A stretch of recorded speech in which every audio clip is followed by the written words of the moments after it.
Residential property से होने वाली कमाई को लेकर टैक्स कानूनों में प्रस्तावित बदलाव का असर होम स्टे चलाने वाले लोगों पर हो सकता है। बजट में सरकार ने प्रस्ताव दिया है कि होम स्टे से होने वाली कमाई को हाउस प्रॉपर्टी के तौर पर घोषित करना होगा, ना कि बिजनेस इनकम के तौर पर। अभी तक होम स्टे चलाने वाले अधिकतर लोग इस कमाई को बिजनेस इनकम के तौर पर दिखाते थे।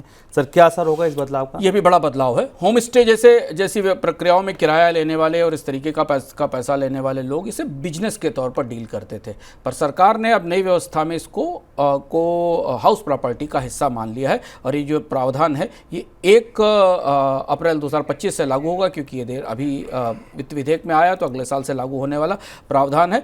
ये उन सारे लोगों को बहुत प्रभावित करेगा जो एयरबीएनबी टाइप की कंपनियों के साथ अपने होम स्टे को ऑफर करते थे और जहां पर लोग जाकर रुकते थे।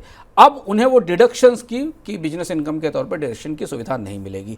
पिछले वर्षों में भारत में होम स्टे का एक बड़ा बाजार निकला है, जिसमें बहुत सारे लोग एयरबीएनबी जैसे पोर्टल्स के जरिए अपने घरों के एक हिस्से को होम स्टे के तौर पर ऑफर करते हैं, और अब ये बिजनेस हाउस प्रॉपर्टी इनकम के दायरे में आ गया है।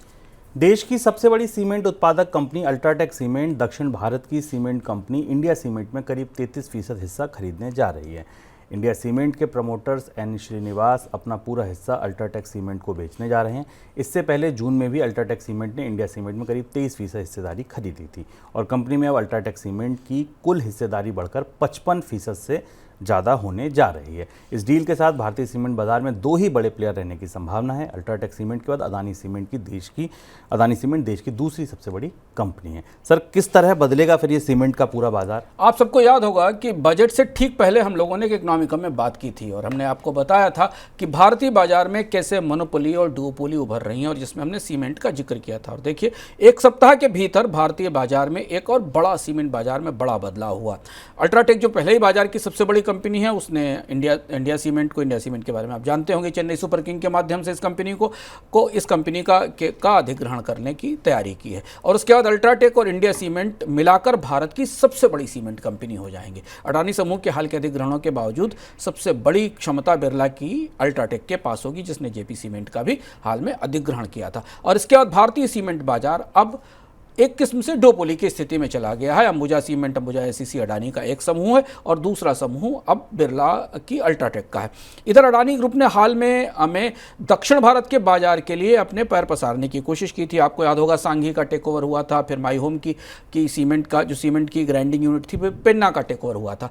इन सब के बीच अल्ट्राटेक ने एक बड़ी डील कर ली और इंडिया सीमेंट का अधिग्रहण कर लिया। इंडिया सीमेंट दक्षिण भारत के बाजार की बड़ी कंपनी है। दक्षिण भारत के सीमेंट बाजार में करीब 1 दर्जन से ज़्यादा, बल्कि 1 दर्जन से ज़्यादा छोटी कंपनियां हैं जो अपना सीमेंट बेचती हैं अलग अलग बाज़ारों में। आपको पता होगा कि सीमेंट लोकलाइज्ड इंडस्ट्री है, क्योंकि इसमें लाने ले जाने की लागत काफ़ी होती है, इसलिए आसपास के बाज़ारों में ही इसे बेचा जाता है। अब यहाँ से भारत के सीमेंट बाज़ार में अधिग्रहणों का एक और दौर शुरू होगा। इस बात की संभावना बनती दिख रही है कि अडानी समूह सीमेंट बाज़ार में बढ़त लेने के लिए कुछ और अधिग्रहण करने के लिए आगे आएगा और कुछ छोटी कंपनियों पर निशाना होगा। और लेकिन अब बाज़ार में रेगुलेटर्स की जिम्मेदारी यहाँ से बढ़ जाती है, क्योंकि सीमेंट कंपनियाँ पहले भी कार्टेल के लिए कुख्यात रही हैं। आपको याद है, इससे पहले भी कंपटीशन कमीशन ने सीमेंट कंपनियों पर कार्टेल के लिए जुर्माने लगाए थे, तब तो कार्टेल थे, अब डुओपोली हमारे सामने बाजार में आ गई है।